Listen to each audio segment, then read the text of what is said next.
Mamlakatimizda madaniyat va san'at sohasiga qaratilayotgan yuksak e'tibor tufayli bugun milliy san'atimiz dunyo hamjamiyati tomonidan e'tirof etilmoqda. Ayniqsa joylarda o'tkazilayotgan turli festivallar hamda tadbirlar bunga yaqqol misol bo'la oladi. Darhaqiqat yurtimizda san'atni keng targ'ib etish, aholining ayniqsa yoshlarning madaniy hordiq chiqarishi uchun zarur sharoitlar yaratish borasida amalga oshirilayotgan ishlar o'z natijasini bermoqda.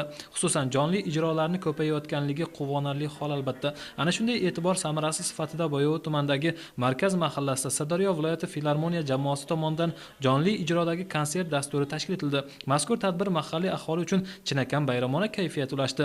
Zalga jam bo'lgan tomoshabinlar milliy va zamonaviy kuy-qo'shiqlardan bahramand bo'ldilar. San'atkorlarning mahorat bilan ijro etgan chiqishlari barchaga manzur bo'ldi. Mana qachondan beri bu Markaz mahallasida bundaqangi tadbirlar bo'lmay turuvdi. Mana bugun juda ham xursand bo'ldim.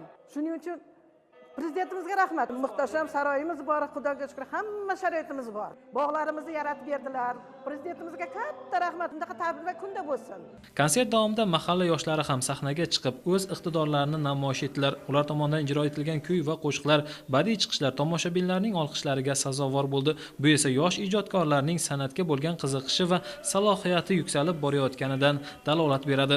Boyovut tumanida ijodiy uchrashuvlar, jonli konsertlar tashkil etish boshlandi. Sirdaryo viloyati filarmoniyasi Boyovut tumani madaniyat bo'limi bilan hamkorlikda aholini madaniyatga, san'atga qiziqishlarini orttirish hamda jonli ijroni keng aholiga yetkazib berish, ularni bo'sh vaqtini mazmunli o'tkazish maqsadida demak bu tadbirlar tashkil etilyapti. Ko'rik tanlovlarda g'olib bo'lgan san'atkor ijodkorlarimiz bor. Ana shunday ijodkorlar bilan bugun hamkorlikda xudo xolasa viloyatimizda, tumanimizda chekka-chekka qishloqlarida ham mana shunday jonli konsertlarni targ'ib qilib aholini bo'sh vaqtini mazmunli o'tkazib hamda eng asosiysi aholini sog'inchi bo'lgan, aholini bir qiziqishlarini uyg'otish maqsadida demak mana shu ishlar amalga oshirilyapti. Albatta bu kabi konsert dasturlari joylarda madaniy hayotni yanada jonlantirib, aholi o'rtasida hamjihatlik va birdamlikni mustahkamlashga xizmat qilmoqda.